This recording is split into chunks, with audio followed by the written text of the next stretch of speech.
খাদিজাতুল কুবরা তো কবরের চিন্তা। খাদিজাতুল কুবরা বলে, সরওয়ার গো, নিজের হাতে কবরে নামায়েন, আপনার জামা কাফন বানায় দিয়ে দিন। কবরে গেলে প্রশ্নের উত্তর কেমনে দিব? আমারে কবরে শোয়াইয়া ওগো সরকার, আপনি কিন্তু আমাকে রাইখা চলে আইসেন না, আমার মাথার কাছে দাঁড়ায় থাকেন, আমাকে প্রশ্ন করলে প্রশ্নের উত্তরগুলো আপনি শিখায় দিন।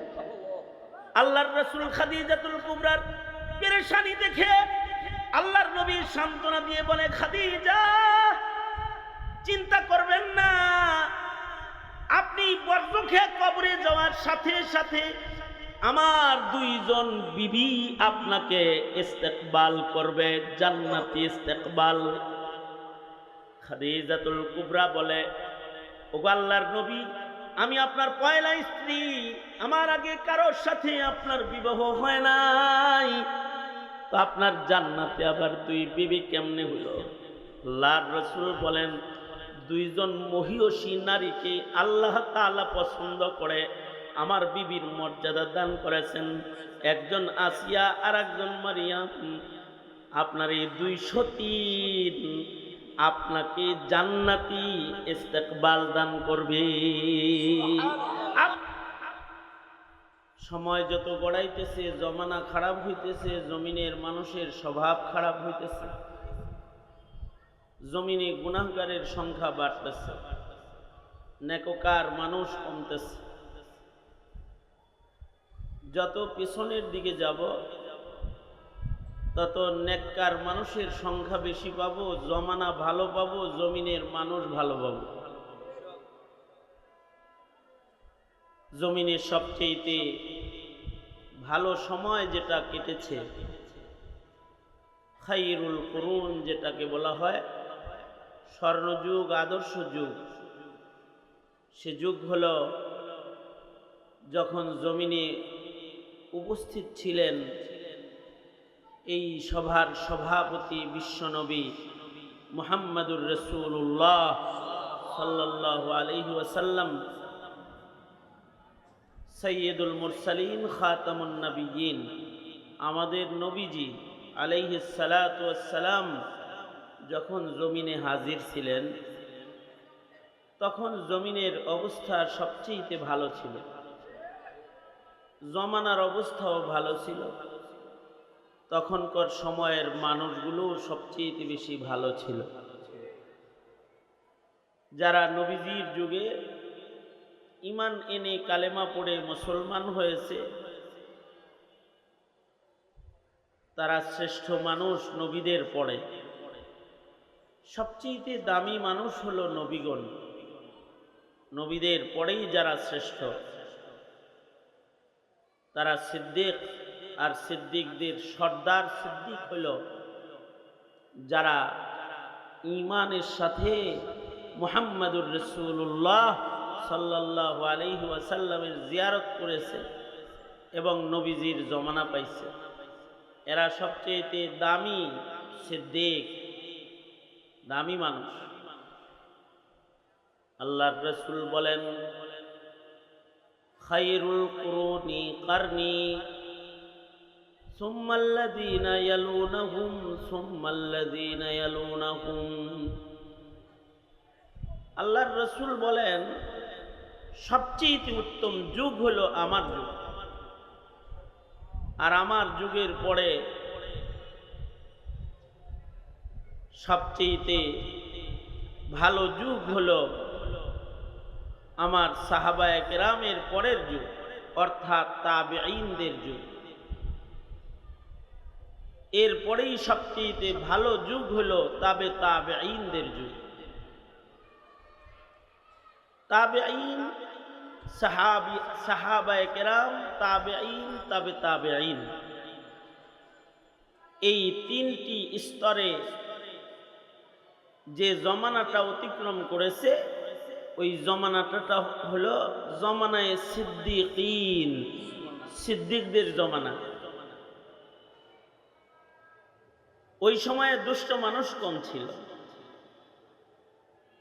আর ১৫০০ বছর পরে এখন দুষ্টের সংখ্যা বেড়ে গেছে। এখন সিদ্দিকদের জমানা না, জালেমের জমানা, জুলমের জমানা, চোরের জমানা, ডাকাতদের জমানা। এখন নগ্ন বেহায়া নারীদের, দাইয়ুসদের জমানা চলে এসেছে। এই কারণে কেউ যদি নেককার হয় তাকে গালি দেওয়া হয়, আর বদকারকে বাহবা দেওয়া হয়। জমানাটা ভালো মানুষের জমানা না। এইভাবেই জমানার সামনের দিকে আগাইতে থাকবে, আর এক সময় জমিনের মানুষ এত খারাপ হবে যে একজনও থাকবে না যে জমিনে বসে বলবে আল্লাহ আল্লাহ আল্লাহ আল্লাহ। সেদিন আল্লাহ পাক বলবে এই সভা সজ্জিত রাখার দরকার নাই, ইসরাফিল বাঁশি বাজায় দাও, ধ্বংস করে দাও। দিন যত যাবে সামনে তত দুষ্টের সংখ্যা বাড়বে। 5ই আগস্টের পরে মনে মনে কল্পনা করেছিলেন যে আওয়ামী দুষ্ট শাসন থেকে রেহাই পেয়েছেন, জমানাটা বুঝি ভালো পাইছেন। কিন্তু এখন দেখতেছেন যে যে সরিষা দিয়া ভূত তাড়াইছেন, ওই সরিষার ভেতরে বড় বড় ভূত বসা আছে, যা হাসিনার চাইতে খারাপ না, হাসিনার চাইতে কম দুষ্ট না। দিন যাইতেছে, জমানা খারাপ হইতেছে। এই জন্য আল্লাহর রাসূল বলেন তুবা মান আমানা ওয়া রাআনি অতুবা মান আমানা ওয়া লাম রাআনি অতুবা মান আমানা মান রাআ মান রাআনি অতুবা মান আমানা মান রাআ মান রাআ মান রাআনি। কিছু মানুষ যারা ভালো মানুষদেরকে দেখে ফেলেছে তারা ভালো। জমিনের সবচেয়ে ভালো মানুষ হলেন মুহাম্মাদুর রাসূলুল্লাহ সাল্লাল্লাহু আলাইহি ওয়াসাল্লাম। আমাদের নবীজির চাইতে ভালো আর কেউ আছে? মানুষের ভেতরে আমাদের নবীজির চাইতে, নবীদের ভেতরেও আমাদের নবীজির চাইতে ভালো আর কেউ আছে? তিনি সাইয়্যিদুল মুরসালিন, রাহমাতুল লিল আলামিন। তিনি আল্লাহর দোস্ত। তিনি এত ভালো যে আল্লাহর পরেই তিনি শ্রেষ্ঠ। আল্লামা সাদি বড় চমৎকার করে বলেছেন লা ইউমকিনু সানাউ কামা কানা হাক্কুহু বা'দা খুদা বুজুর্গ তু ই কিসসা মুখতাসার বা'দা খুদা বুজুর্গ তু ই কিসসা মুখতাসার। তুমি তো তোমার গুণগান, তোমার বরত্ব, তোমার ভালাই, তোমার সৌন্দর্য, তোমার শ্রেষ্ঠত্ব কোন ভাষায় আমি বর্ণনা করি? তবে সংক্ষেপে এতটুকুন বলি, আল্লাহর পরেই যিনি শ্রেষ্ঠ তিনি হলো তুমি আমার নবী। আল্লাহু আকবার। তোমার গুণগান কোনো শব্দ দিয়ে মানুষকে বলা সম্ভব নয়, তোমার শ্রেষ্ঠত্বের কোনো শব্দ উচ্চারণ করা সম্ভব নয়। এতটুকুন বলা যায় আল্লাহর পরেই তুমি। লা ইউমকিনুস সানাউ কামা কানা হাক্কুহু লা ইউমকিনুস সানাউ কামা কানা হাক্কুহু বা'দা খুদা বুজুর্গ তু ই কিসসা মুখতাসার। সবচেয়ে ভালো মানুষ আমার নবী। সুতরাং আমার নবীর আগে যে নবীরা গেছে, এ কারণেই সেই নবীদের সাহাবীদের চাইতেও আমাদের নবীর সাহাবী যারা, তাদের মূল্য সবচেয়ে বেশি। সব নবীর সাহাবীরাই মূল্যবান, কারণ তারা নবী দেখছে, নবীরা শ্রেষ্ঠ মানুষ। কিন্তু সকল নবীর সকল সাহাবীদের ভেতরে আমাদের নবীজির সাহাবী যারা আমাদের নবীজিকে দেখছে, সাইয়্যিদুল মুরসালিনকে এক নজর দেখছে, তার দাম দুনিয়ার সব পয়গম্বরের সাহাবী তাদের চেয়েতে অনেক বেশি। নবীদের ভেতরে আমাদের নবী শ্রেষ্ঠ, আর সাহাবীদের ভেতরে আমাদের নবীর সাহাবী যারা তারা শ্রেষ্ঠ, তারা সর্বশ্রেষ্ঠ সাহাবী। তাদের ঈমান সম্পর্কে বহু গুণগান আল্লাহ তাআলা আল্লাহর কোরআনে করেছেন। আল্লাহ তাআলা তাদের ঈমান সম্পর্কে বলেছেন তারা প্রকৃত ঈমানদার। উলাইকা হুমুল মুমিনুনা হাক্কা লাহুম দারাজাতুন ইনদা রাব্বিহিম ওয়া মাগফিরাতাও ওয়া আজরান আযীমা। তাদের জন্য আল্লাহ তাআলা অনেক বড় পুরস্কার রেখে দিয়েছেন। তাদেরকে আল্লাহ তাআলা সম্মানের আসন দান করেছেন। নবীদের পরেই উম্মতের ভেতরে তাদের মর্যাদাকে আল্লাহ উঁচু করে তুলে ধরেছেন এবং তাদের কৃত দুনিয়ার গুনাহকে আল্লাহ তাআলা ক্ষমা করে দিয়েছেন। তারা গুনাহ করেছে কিন্তু তারা মাগফুর, তাদের জীবনের গুনাহ মাফ। নবীজি সাল্লাল্লাহু আলাইহি সাল্লামকে দেখছে যে নবীজিরে দেখাটাই একটা কপাল। এই ভাগ্যের কারণে তাদের মূল্য সবচেয়ে বেশি।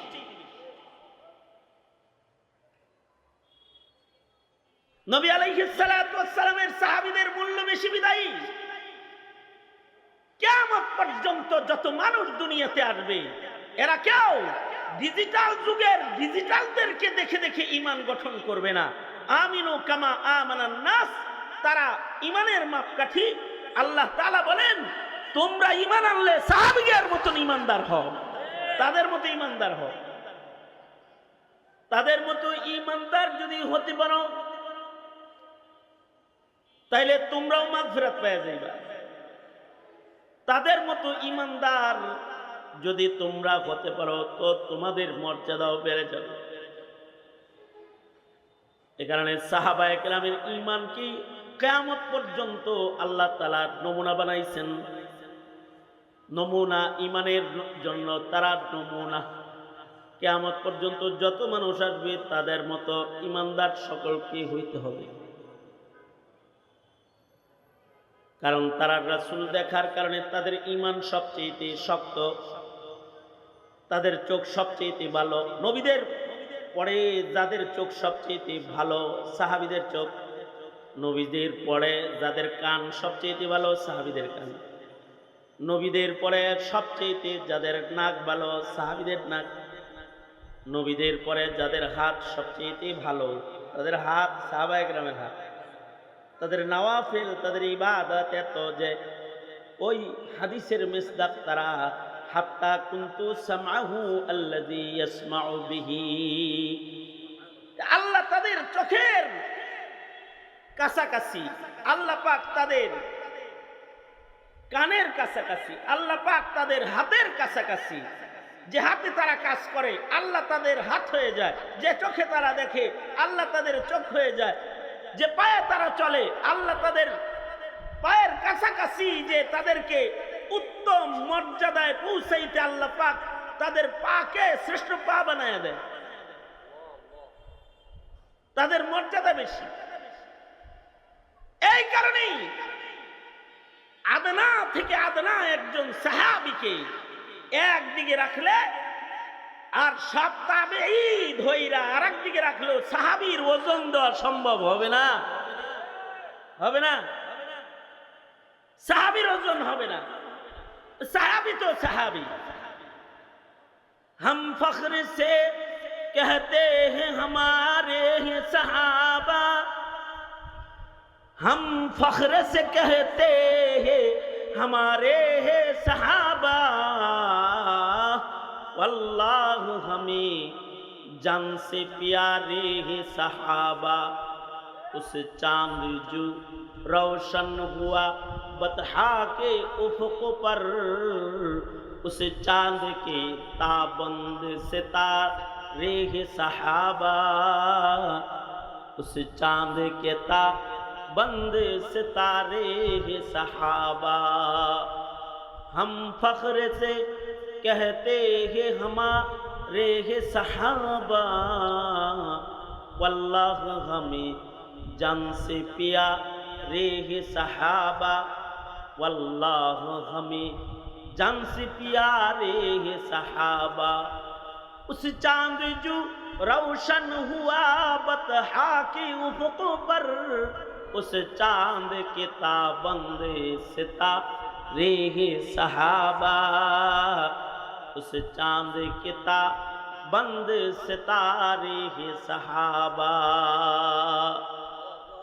আকাশে পূর্ণিমার চাঁদের পাশে তারকাগুলোকে যেমন মানায়, মুহাম্মদুর রাসূলুল্লাহ সাল্লাল্লাহু আলাইহি ওয়াসাল্লামের খাতমে নবুয়তের আলোর চতুর্দিকে সাহাবীদের ঈমানকে এরকম জলজলা ঝকঝকা চকচকা বানায়। তাদের সবার ঈমান এত রৌশন। আদনা থেকে আদনা একজন সাহাবী, অনেক দাম। এ কারণে আল্লাহর রাসূল বলেন, আল্লাহ আল্লাহ ফি আসহাবি, সাবধান আমার সাহাবীদের পিছনে পড়ো না, সাহাবীদের সমালোচনা করো না, তাদেরকে আমার পরে তোমরা ধরপাকড় করো না, কারণ আমার সাহাবীরা তারকার মতন।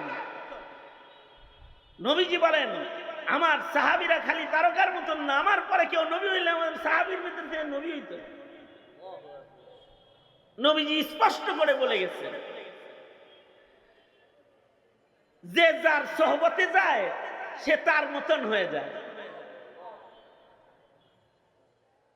কুতুবের সোহবতে কুতুব হয়ে যায়, ওলির সোহবতে ওলি হয়ে যায়,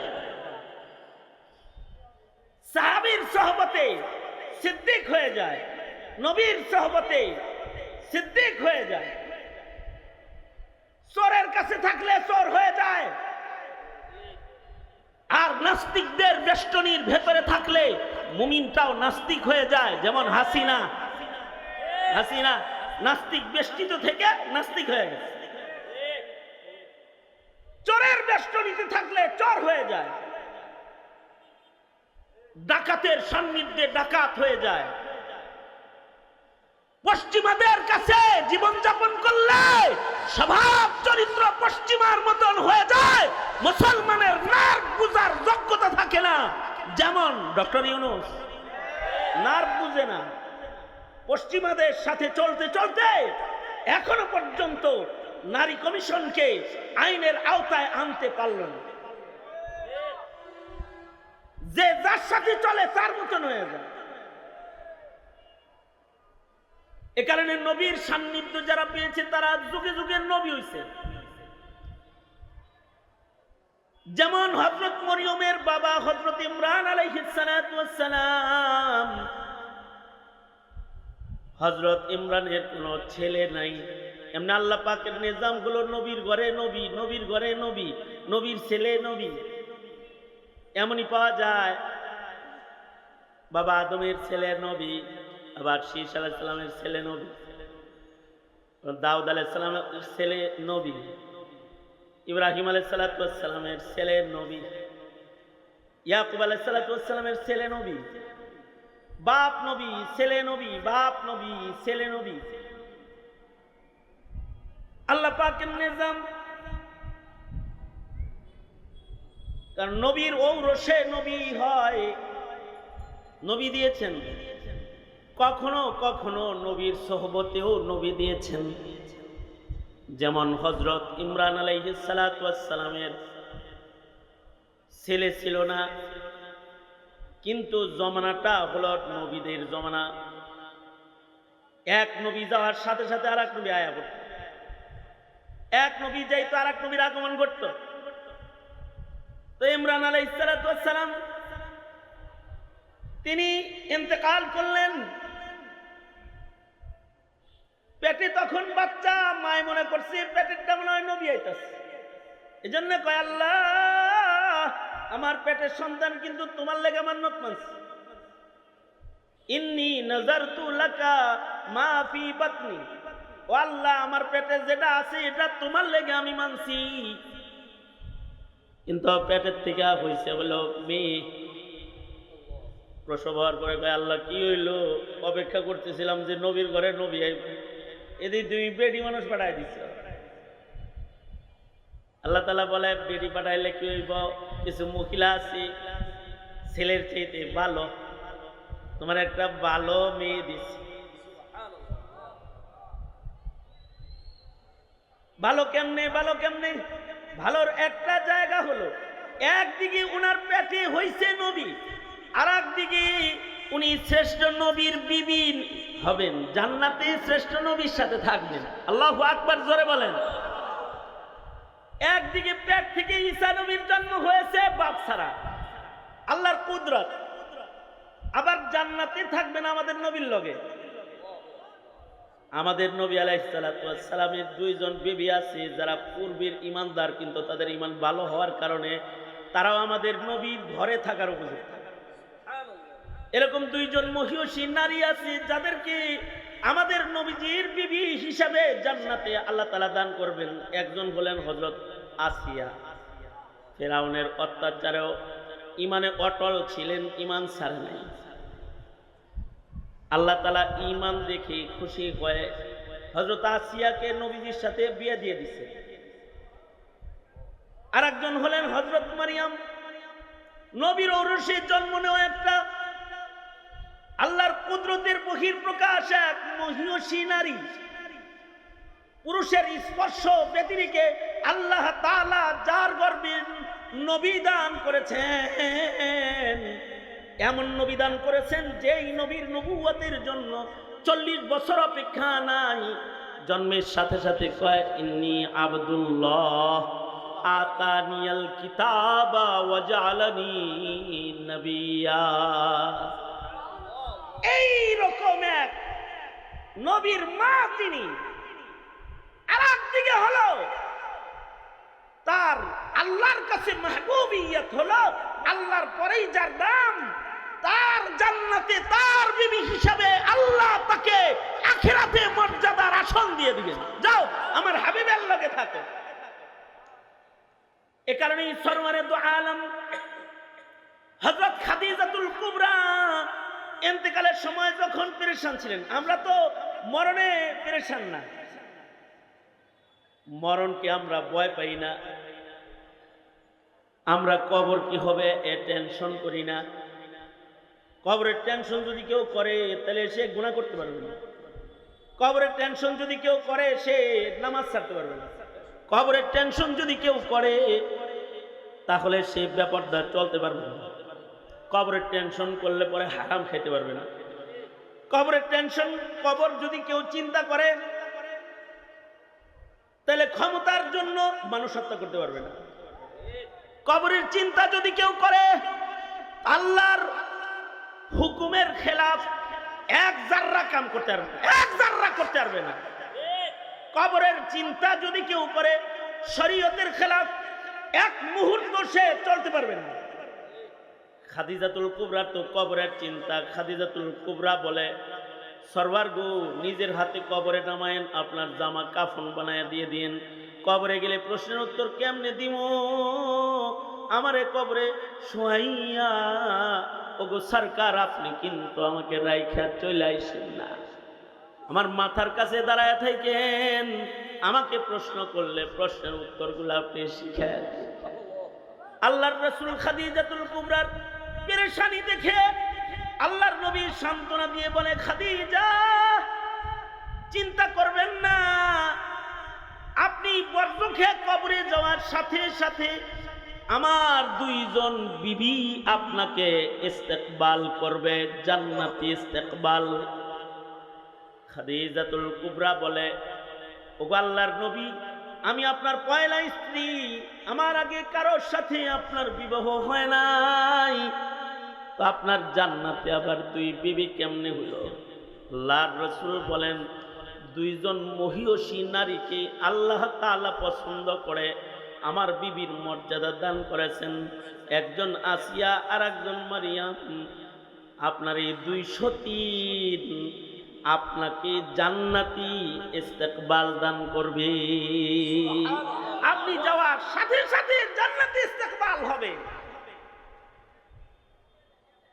হযরত মরিয়ম জন্মাইছেন, ছেলে তো হয় নাই, তো ইমরান আলাইহিস সালামের ঘরে হয় নাই, তো এবার ইমরানের উম্মতকে সামাল দিবে কে?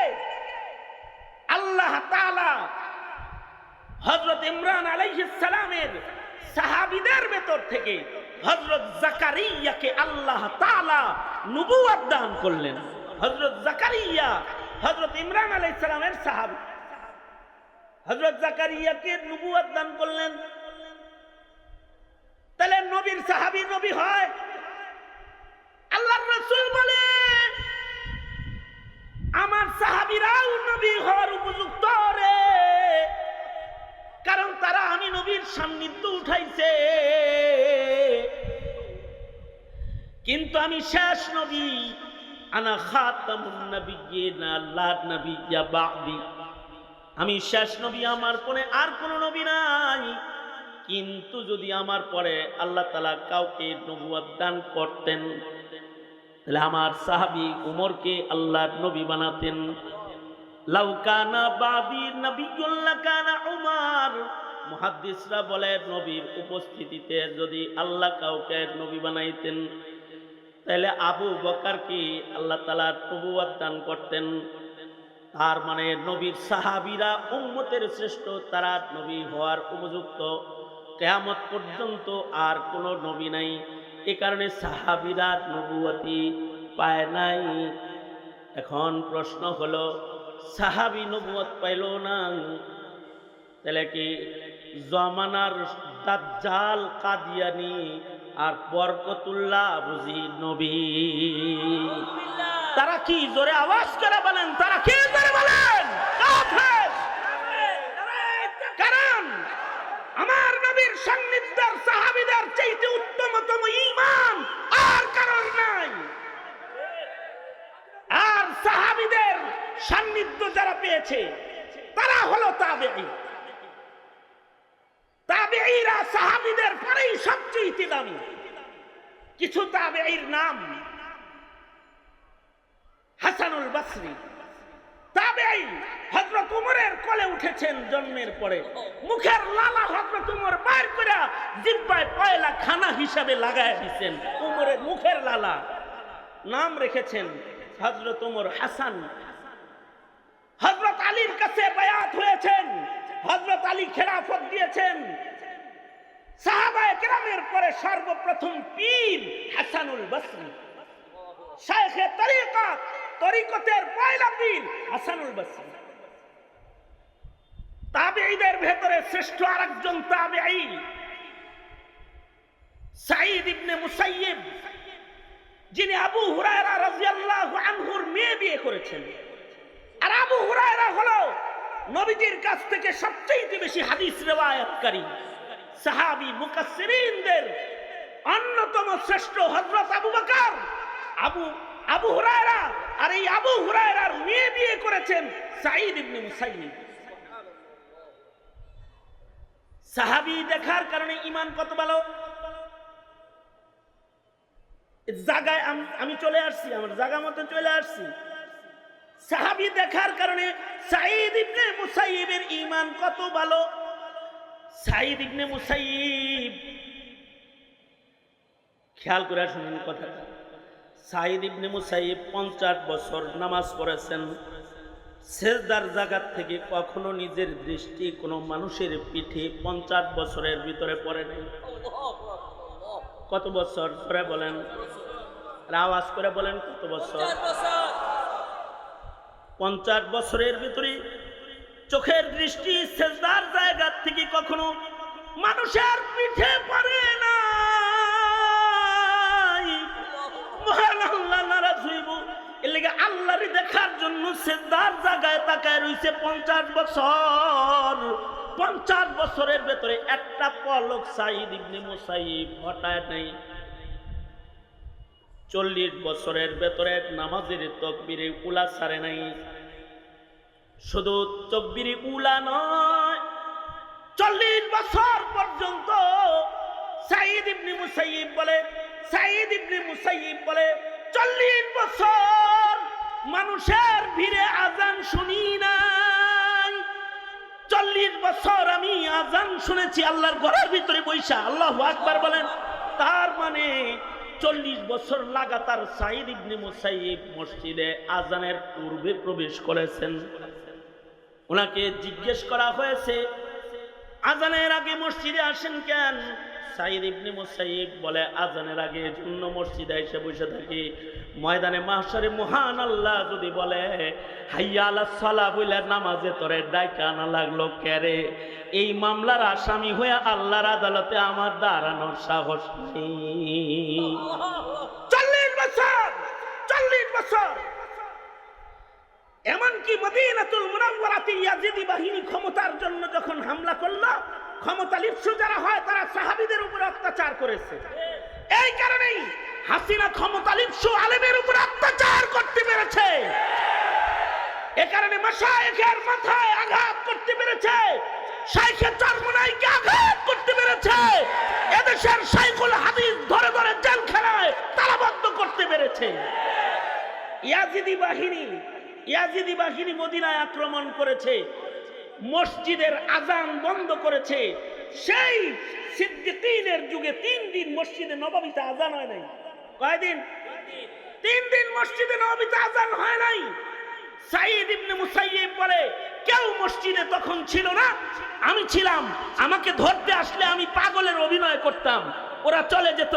আমি মসজিদে এজন্য থাকতাম যে নামাজের ওয়াক্তে যদি নবীর মসজিদে কেউ সিজদা না দেয়, আল্লাহর আদালতে জবাবটা দিব কি? এ কারণে আমি এই 3 দিন মসজিদে থাকতাম, আর আমি একা একা মসজিদের সিজদার হক আদায় করতাম। এর চেয়ে আশ্চর্য কথা হলো, এর চেয়ে আজব কথা হলো, আশ্চর্যজনক বিষয় হলো, 3 দিন মসজিদে নবীর মিনারায় আজান নাই। সাঈদ ইবনে মুসাইয়িব বলে, যখনই নামাজের ওয়াক্ত পাইতো তখন আমার কানে একটা আজানের আওয়াজ আইতো, আমি আমার কানটা ফিরে দেখতাম মসজিদের মিনারায় আজান নাই, কিন্তু সাইয়্যিদুল মুরসালিনের কণ্ঠ পাওয়া যায়। তার মানে আমার রাসূল কবর থেকে আজান দিতেছে। মসজিদের আজান বন্ধ, কিন্তু নবীজি কবরে আজান দেয়। সাঈদ ইবনে মুসাইয়িব মসজিদের ভেতরে নবীর আজান শুনতে পায়। এরে বলা হয় তাবেঈ। সাহাবী দেখার কারণে তাবি হয়েছে, হাফিজি দেখার কারণে শাইখে চরমনাই হয়েছে, মরহুম আল্লাহর কুতুবকে দেখার কারণে শাইখে চরমনাই হয়েছে। কিয়ামত পর্যন্ত এরকম আকাবির দেখে দেখে, ভালো মানুষের চেহারা দেখে দেখে তোমাকে ভালো মানুষ হইতে হবে। এ কারণে আল্লাহ বলেন, কুনু মা'আস সাদিকিন। আর এই ভালো মানুষদের ভেতরেই সাহাবীদের কিছু সিফাত পাওয়া যাবে। আশিদ্দাউ আলাল কুফার, কাফেরের বেলায় তারা শক্ত। এ কারণে ফয়জুল করিম মামুনুল হক, এদেশের উলামা হযরত বাবুনগরী আহমদ শফি, শেখুল হাদিস আমিনী ও ফজলুল করিম পর্যন্ত কেউ বাতিলের সাথে এক যারা আপোষ করে নাই, এক যারা আপোষ করে নাই। কারণ আশিদ্দাউ আলাল কুফার, আশিদ্দাউ আলাল কুফার, আর রুহামাউ বাইনাহুম। আর ইবাদত কি? তারাহুম রুকআন সুজদান ইয়াবতাগুনা ফাদলাম মিনাল্লাহ, তারাহুম রুকআন সুজদান ইয়াবতাগুনা ফাদলাম মিনাল্লাহি ওয়া রিদওয়ানা। তাদের ইবাদতে তারা আল্লাহর নৈকট্য খুঁজে। কেউ আছে ইন্ডিয়ার নৈকট্য খুঁজে, কেউ আছে আমেরিকার নৈকট্য তালাশ করে, নিউ ইয়র্কের নৈকট্য তালাশ করে, কেউ আছে চীনের নৈকট্য তালাশ করে, কেউ আছে রাশিয়ার নৈকট্য তালাশ করে। কিন্তু জমিনে এমন কিছু মানুষ আছে যারা আল্লাহর নৈকট্য তালাশ করে। জমিনে কেউ যদি আল্লাহর দ্বীনের উপরে আঘাত করে তো তারা বুক টান করে যে পাইতে ধরে, গায়ে রক্ত থাকতে তারা দ্বীন মিটতে দিবে না, কারণ তারা আল্লাহর নৈকট্য অর্জন করতে চায়। রাতের বেলায় তারা নামাজ পড়ে, দিনের বেলায় তারা রোজা রাখে, কদম কদম নবীর সুন্নত তারা চলে। এত নামাজ পড়ে ফি উজুহিহিম মিন আসারিস সুজুদ। এগুলো হলো আল্লাহ পাকের পছন্দের গুণ। আর এই গুণগুলো ততক্ষণ পর্যন্ত আসে না যতক্ষণ পর্যন্ত গুণীর সান্নিধ্য গ্রহণ না করা হয়। চোরদের কাছে ঘুইরো চোর হয়ে যাবা, শাহবাগীদের পিছে পিছে ঘুইরো শাহবাগী হয়ে যাবা, নাস্তিক ব্লগারদের পিছে পিছে ঘুইরো শাহবাগী নাস্তিক মুরতাদের খাতায় নাম চলে যাবে, আর উম্মতের মাশায়েখদের পিছে ঘুইরো অলি হয়ে কবরে চলে যাবে, অলি হয়ে কবরে চলে যাবে। এই বুঝ নিজের যেমন হাসিল করা দরকার, উম্মতকেও এই বুঝ দান করা দরকার। সুতরাং মুহতারাম হাজিরিন, এই মাসআলা বুঝে আলেম উলামা পীর মাশায়েখের সঙ্গে জীবন দিতে রাজি আছেন তো ইনশাআল্লাহ? এই বাংলার মাটিতে বাতিলের মোকাবেলা করতে আর কালিমার পতাকাকে উঁচু করে ধরতে এদেশের মাশায়েখিনরা যদি ডাক দেয়, কাফন পরে রক্ত দিতে রাজি আছেন তো ইনশাআল্লাহ?